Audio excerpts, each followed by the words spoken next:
So, magtitinda ako ngayon. Mag-comment lang kayo dun, please, kung anong gusto nyo.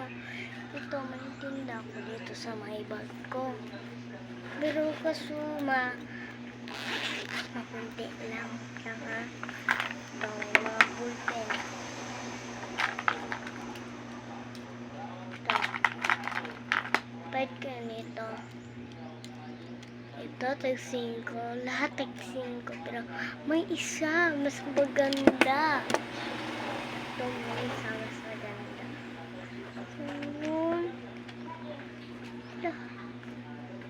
Oh my gosh, parang nalimutan ko, guys. So, nandito pa yung... Ay, ito.